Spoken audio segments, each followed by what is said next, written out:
ज्यावेळेस तुमच्या फ्लाईटचे रेट वाढलेले आहेत, फ्यूल कॉस्टमुळे ट्रान्सपोर्टेशनची कॉस्ट वाढलेली आहे, हॉटेलचे रेट्स वाढलेले आहेत, अशा वेळेस आपल्याला काय खबरदारी घेतली पाहिजे? महागाईच्या टायमिंगला कुठलीही टूर ही महाग नसते, ती प्लॅनिंगमुळे महाग झालेली असते. हॉटेलमध्ये ॲम्युनिटीज काय आहेत दॅट इज नॉट मॅटर. तुम्ही कुठल्या डेस्टिनेशनला चाललाय, तुम्ही कुठल्या सेक्टरला चाललाय, तिथे तुम्हाला काय एक्सप्लोअर करायचं आहे. बजेट ट्रॅव्हल म्हणजे कॉम्प्रोमाइज नक्कीच नाही, कारण काय असतं की आपण नेहमी बघतो की कम्फर्ट, लक्झरी, तर ह्या व्यतिरिक्त ही टुरिझम आहे. जर तुम्हाला एखादं डेस्टिनेशन कोणाला सुचवायचं असेल जे आतापर्यंत लोकांनी जास्त एक्सप्लोअर नाही केले, सेवन सिस्टर हे डेस्टिनेशन किती लोक एक्सप्लोअर करतात? ऑनलाईनचा जास्त वापर केल्यामुळे आपण कधी कधी ब्लाइंडली ट्रस्ट करतो आणि मग त्या ठिकाणी फसतो. मी नेहमी म्हणतो की स्वित्झर्लंडचं स्वप्न बघण्याच्या आधी संपूर्ण भारत एकदा तरी आपण एक्सप्लोअर केला पाहिजे. नमस्कार, स्वागत आहे जीनियस वर्ल्ड ट्रॅव्हल पॉडकास्टमध्ये. आजच्या धावपळीच्या जीवनात प्रत्येकालाच फिरायचं आहे, नवीन ठिकाणं अनुभवायची आहेत, फॅमिलीसोबत ट्रिपसाठी जायचं आहे. पण दुसऱ्या बाजूला सतत वाढणारी flight tickets, travel expenses, hotel prices, त्यामुळे जेवढी पण लोक ट्रिप प्लॅन करतात ते फक्त प्लॅनिंगपुरतीच मर्यादित राहतं. पण खरंच का कमी बजेटमध्ये चांगलं आणि मेमोरेबल प्रवास होऊ शकत नाही का? स्मार्ट प्लॅनिंग करून ट्रॅव्हल अफोर्डेबल बनवता येऊ शकत नाही का? ह्याच खूप महत्त्वाच्या विषयावर आज आपण चर्चा करणार आहोत. बजेट ट्रॅव्हल इन 2026, महागाईतही प्रवास कसा कराल? आणि याच विषयावर मार्गदर्शन करण्यासाठी आज आपल्यासोबत आहेत जीनियस वर्ल्ड टुरिझम प्रायव्हेट लिमिटेडचे फाउंडर श्री नशीब पाटील. सर, तुमचं मनापासून स्वागत आहे. धन्यवाद छाया.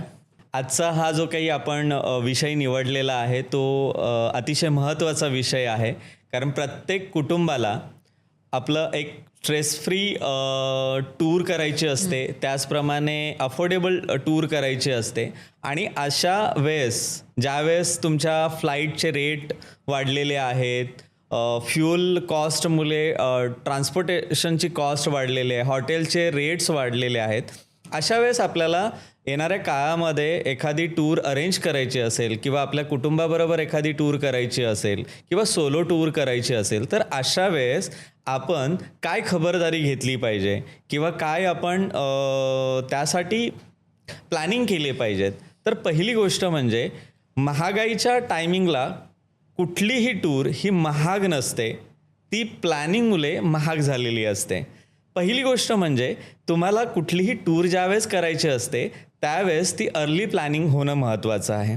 त्याचप्रमाणे तुम्ही निवडलेले जे साईट सीन आहेत किंवा निवडलेले जे डेज आहेत, कारण कसं असतं प्रत्येकाला आपल्या ह्या धगधगत्या प्रवासामधून किंवा आयुष्यामधून काहीतरी एक ब्रेक हवा असतो. मग हा ब्रेक जर तुमच्यासाठी प्लॅन तुम्ही करत असाल की 10 दिवसांचा मला करायचं आहे, तर तुम्ही शॉर्ट करू शकताय. त्या ठिकाणी तुम्ही 3 दिवसाचं एखादी टूर करू शकताय, 4 दिवसांची टूर करू शकताय, शॉर्ट ब्रेक टूर्स आपल्याकडे आहेत त्या तुम्ही करू शकताय. त्याचप्रमाणे तुम्हाला जर परदेशात जायची इच्छा असेल तर त्यावेळेस अशा सिच्युएशनमध्ये तुम्ही भारतातल्या काही ठराविक ज्या अफोर्डेबल डेस्टिनेशन आहेत ते तुम्ही निवडू शकताय. सो महागाईच्या वेळेमध्ये सुद्धा तुम्ही एक चांगलं, सुंदर आणि स्ट्रेस फ्री ट्रॅव्हल तुम्ही आपल्या कुटुंबासाठी घडवून आणू शकताय. सो ह्यासाठी अनेक ऑप्शन आमच्या कंपनीने आपल्या वेबसाईटवर लॉन्च केलेले आहेत. आम्ही अनेक ऑप्शन्स बनवलेले आहेत जे आजच्या पब्लिक डोमेनमध्ये आहेत. आम्ही सोशल मीडियाद्वारे आमच्या टूरच्या सगळ्या पॅकेजेस आम्ही देत असतो. तर नक्कीच इथेही तुम्ही प्लॅन करून महागाईमध्ये सुद्धा चांगलं अफोर्डेबल टुरिझम किंवा अफोर्डेबल टूर तुम्ही करू शकताय. Okay sir, thank you. तुम्ही खरंच खूप इंटरेस्टिंग पॉईंट सांगितलात आम्हाला त्याबद्दल. पण जेव्हा बजेट कमी असतो तेव्हा ट्रॅव्हलर्सना पण असं वाटतं की त्यांचा प्रवास एवढा छानसा नाही होणार किंवा त्यांना ते एन्जॉय नाही करता येणार.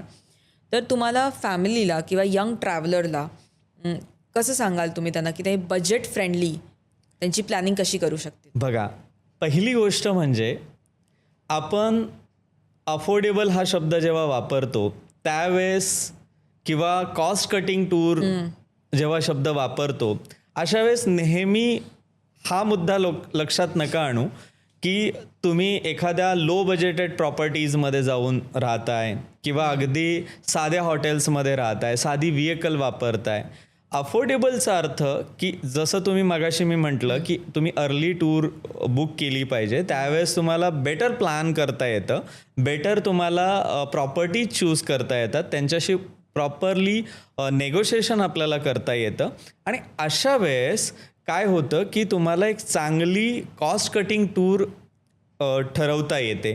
ॲज वेल ॲज ज्यावेळेस एखादा सोलो ट्रॅव्हलर आहे तर सोलो ट्रॅव्हलर्स हा एखादा हॉस्टेल टाईपमध्ये रूम्समध्ये घेऊ शकतो आहे, किंवा तुम्ही जेव्हा एखाद्या फॅमिलीसोबत आपल्या फॅमिलीसोबत जेव्हा जातो आहे आपण, त्यावेळेस तुम्ही हॉटेल कसं आहे किंवा हॉटेलमध्ये ॲम्युनिटीज काय आहेत दॅट इज नॉट मॅटर. तुम्ही कुठल्या डेस्टिनेशनला चाललाय, तुम्ही कुठल्या सेक्टरला चाललाय, तिथे तुम्हाला काय एक्सप्लोअर करायचं आहे, कशा पद्धतीने एक्सप्लोअर करायचं आहे, त्याच्यावर जर कॉन्सन्ट्रेशन केलं तर कदाचित आपण स्ट्रेस फ्री राहू, आपण सुंदर आपलं जी टूर आहे ते आपण कंप्लीट करू शकू. खूप छान. तुम्ही ट्रॅव्हलरला असं काही प्रॅक्टिकल सजेशन्स किंवा टिप्स काही द्याल का, की त्यांना हेल्प होईल बजेट फ्रेंडली ट्रॅव्हलमध्ये? बजेट फ्रेंडली जर तुम्हाला टूर करायची असेल तर सगळ्यात महत्त्वाचा एक सेगमेंट येतो टूरमध्ये, तो म्हणजे ग्रुप टूर. सो ह्याच्यामध्ये बरीच कॉस्ट कटिंग होते. ज्यावेळेस आपण इंडिव्हिज्युअल टूर करतो त्या कम्पॅरिझनमध्ये ह्या ठिकाणी कॉस्ट कटिंग होते. ॲज वेल ॲज तुम्ही अगदी लक्झरीज हॉटेल बघण्यापेक्षा किंवा त्यामध्ये स्टे घेण्यापेक्षा तुम्ही नीट अँड क्लीन असलेले काही साधे हॉटेल्स असतात किंवा न्यूली हॉटेल्स बनलेले असतात, त्या ठिकाणी तुम्ही राहू शकताय. ॲज वेल ॲज तुम्हाला काही वेळेस तुम्ही पब्लिक ट्रान्सपोर्टेशनसुद्धा यूज करू शकताय. काही शहरांमध्ये खूप क्लीन पब्लिक ट्रान्सपोर्टेशन्स आहेत.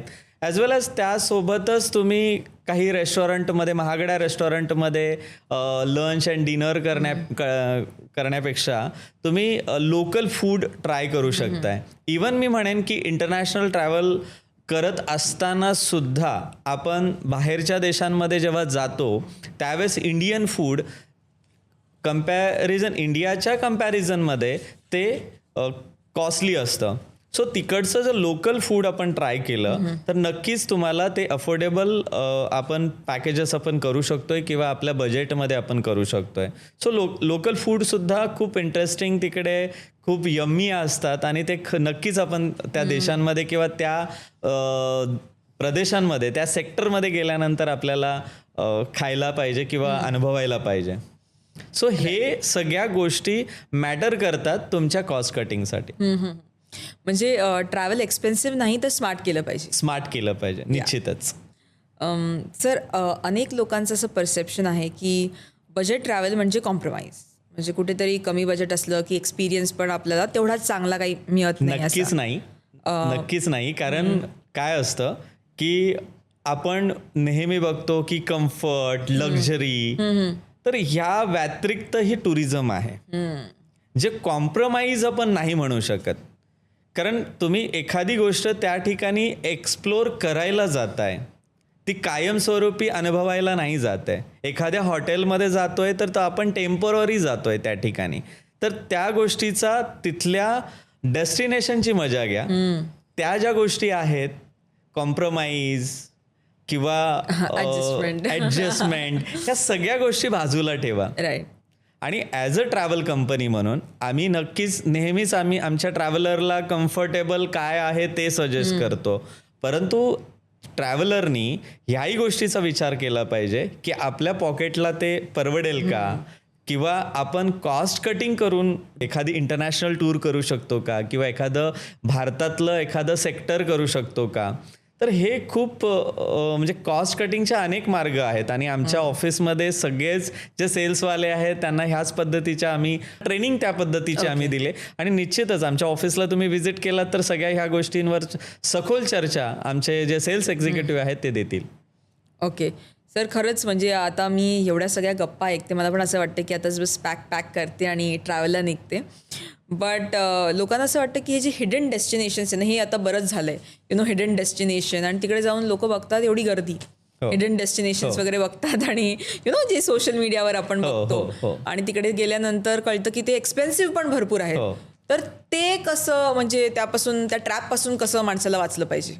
काय आहे की भारतातला जो बेसिकली आपला ट्रॅव्हलर आहे तो एखादं सेक्टर चालायला लागलं किंवा एखाद्या सेक्टरच्या मागे पळत असतो, त्याच्या व्यतिरिक्त जे काही अपोजिट साईडचे जे काही डेस्टिनेशन्स आहेत ते एक्सप्लोअर करत नाहीत. आज जर आपण केदारनाथ, बद्रीनाथचा जर विचार केला तर त्या ठिकाणी एवढा क्राऊड जातो की त्यासाठी मे महिना हा सुटेबल नाही आहे, जून हा महिना सुटेबल आहे का, किंवा मग आम्ही सप्टेंबरमध्ये का नाही जाऊ शकत, ऑगस्टमध्ये का नाही जाऊ शकत.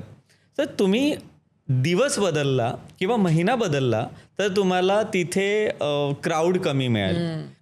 त्याचबरोबर भारतात ही अशा पद्धतीचे काही डेस्टिनेशन आहेत जे की आसाम झालं, मेघालय झालं, जे नॉर्थ ईस्टमधला जो अरुणाचल प्रदेश आहेत किंवा अरुणाचल प्रदेशमध्ये तुम्ही जर गेलात तर त्या ठिकाणी अनेक नैसर्गिक असे काही एवढ्या काही गोष्टी आहेत तिकडे बघण्यासारख्या की तुम्ही तिथे गेल्याशिवाय तुम्हाला कळणार पण नाहीये. म्हणजे तिथे प्रत्यक्ष गेल्यानंतर तिथले जे धबधबे आहेत किंवा तिथले जे माउंटन आहेत ते तुम्हाला एक्सप्लोअर एक वेगळीच ऊर्जा देतात, प्रेरणा देतात.